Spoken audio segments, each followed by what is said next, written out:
దాంట్లో ఈ సంఘటనలో దాదాపు 15 మంది మృతి చెందినట్టు, అలాగే పలువురికి గాయాలైనట్టు కూడా తెలుస్తుంది. ఆ శిథిలాల కింద కూడా మరో 11 మంది చిక్కుకొని ఉన్నారని చెప్పేసి ప్రస్తుతానికైతే పోలీసులు సమాచారం ఇచ్చారు.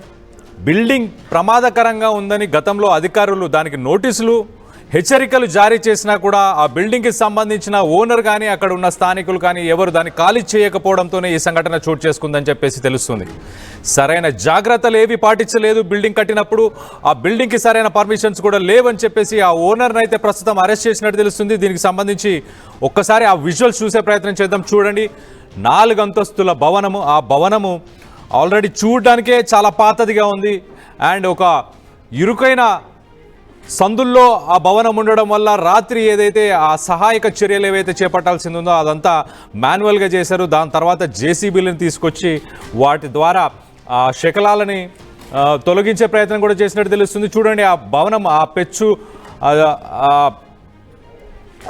భవనం చూస్తేనే ఒక పాత బిల్డింగ్ లాగా కనిపిస్తుంది. దానికి చెమ్మ బట్టి ఆ బిల్డింగ్ అంతా కూడా చూడండి మెయింటెనెన్స్ లేకుండా, ఆ క్వాలిటీ కన్స్ట్రక్షన్ లేకపోవడం వల్ల, మళ్ళీ దాంతోపాటు దాన్ని రెంట్కి ఇచ్చినట్టు, ఆ రెంట్కి చాలామంది దాంట్లో ఉన్నట్టు, మళ్ళీ నిన్న ఆ బిల్డింగ్లో ఒక బర్త్డే పార్టీ కూడా జరుగుతుండే 4th ఫ్లోర్లోనే. ఆ జరుగుతున్న సమయంలోనే ఇది కుప్పకూలిపోయినట్టు కూడా మనకు తెలుస్తుంది. సో దానివల్ల ఎక్కువ ప్రాణ నష్టం జరగడానికి కూడా అదే కారణమని కూడా తెలుస్తుంది. సో దీనికి సంబంధించి మరిన్ని వివరాలు మా ప్రతినిధి పెట్రిషా ఉంది, పెట్రిషాతో మాట్లాడి తెలుసుకునే ప్రయత్నం చేద్దాం. పెట్రిషా, చెప్పండి, అసలు మొత్తంగా ఎంతమంది చనిపోయారు అండ్ ఈ శకలాల కింద ఇంకా ఎంతమంది ఉండే అవకాశం ఉంది?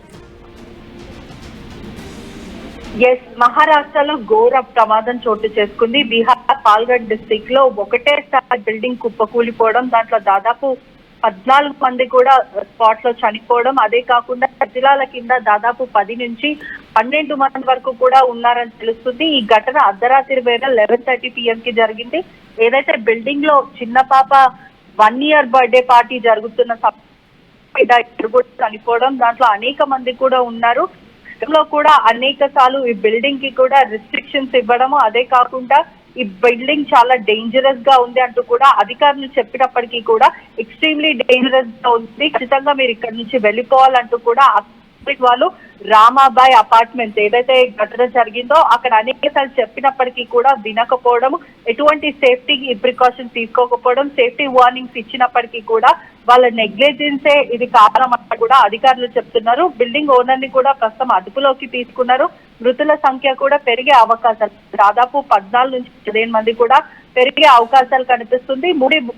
దాదాపు 3 లేడీస్ మాత్రం ఇప్పుడు దొరికాయని కూడా ప్రెసెంట్ తెలుస్తుంది.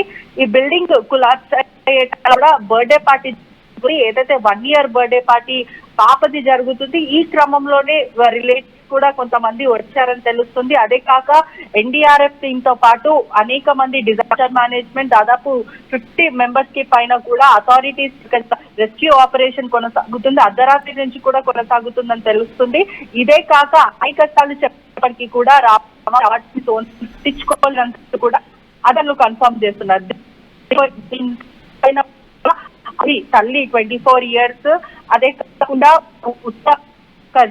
ఉత్కర్ష కూడా 1 year అని కూడా తెలుస్తుంది. మిగతా వాళ్ళందరూ కూడా 11 years, 38 years, 43 years, 26 years, అంటే వృద్ధులు 50+ కూడా ప్రస్తుతం అయితే ఏమాత్రం రికార్డ్ అవ్వలేదు. కానీ ఏదైతే ఘటన జరిగిందో ప్రస్తుతం ముంబైని షేక్ చేస్తుందనే చెప్పొచ్చు.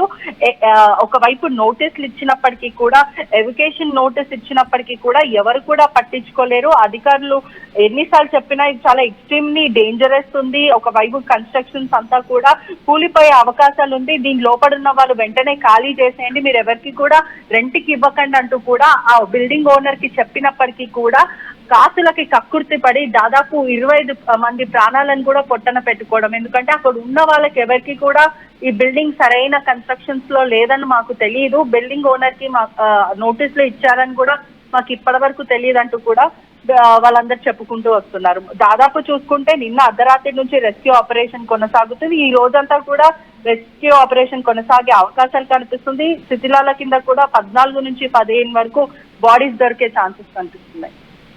Right పెట్రిషా, thanks for the update. మనం చూస్తే కనుక మహారాష్ట్రలోని ముంబైలో ఘోర ప్రమాదం చోటు చేసుకుంది. విరార్ అనే ఒక ప్రాంతం, పహల్గార్ డిస్టిక్కి సంబంధించిన ఈ ప్రాంతంలో ఒక బిల్డింగ్లో 15 ఫ్లాట్లు, దాదాపు 12 అపార్ట్మెంట్లు ఉన్న ఒక వింగ్ మొత్తం కుప్పకూలిపోయింది. 2012లో దీని కన్స్ట్రక్షన్ జరిగింది, కానీ దాని కన్స్ట్రక్షన్ క్వాలిటీ సరిగ్గా లేదని చెప్పేసి అప్పటికే దానికి సంబంధించి మున్సిపల్ అధికారులు దానికి నోటీసులు, హెచ్చరికలు కూడా జారీ చేశారు, ఇక్కడ ఎవరు ఉండకూడదని చెప్పేసి. కానీ ఓనర్ మాత్రం గోపీనాథ్ సానే అనే ఓనర్ మాత్రం అది ఇప్పటికీ ఆ విషయాన్ని దాచిపెట్టి చాలామందికి రెంట్కి ఇచ్చాడు. సో నిన్న అర్ధరాత్రి 12 గంటల సమయంలో వర్షం కురుస్తున్న సమయంలో ఆ 4th ఫ్లోర్లోనే ఒక చిన్న బర్త్డే పార్టీ జరుగుతుండే. ఆ బర్త్డే పార్టీ జరుగుతున్న సమయంలోనే ఈ 12 అపార్ట్మెంట్లకు సంబంధించి ఒక్కసారి కుప్పకూలిపోయే దాంట్లో చాలామంది చిక్కుకుపోయారు. 15 మంది దాదాపు స్పాట్లో చనిపోయినట్టు తెలుస్తుంది. ఇంకా దాని శకలాల కింద చాలామంది ఉన్నట్టున్నారు. ప్రస్తుతానికైతే ఎన్డీఆర్ఎఫ్ అలాగే డిఆర్ఎఫ్ టీమ్స్ వీళ్ళందరూ కూడా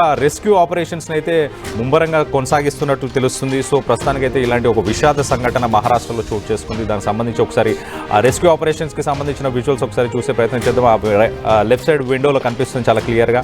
ఆ శకలాలని మాన్యువల్గానే ఒక్కొక్కరు తీసి వాళ్ళ కింద దాని కింద ఇప్పటికీ ఎవరైతే చిక్కుకుపోయి ఉన్నారో వాళ్ళని తీసే ప్రయత్నం చేస్తున్నారో ఆ విజువల్స్ ఒకసారి చూసే ప్రయత్నం చేద్దాం.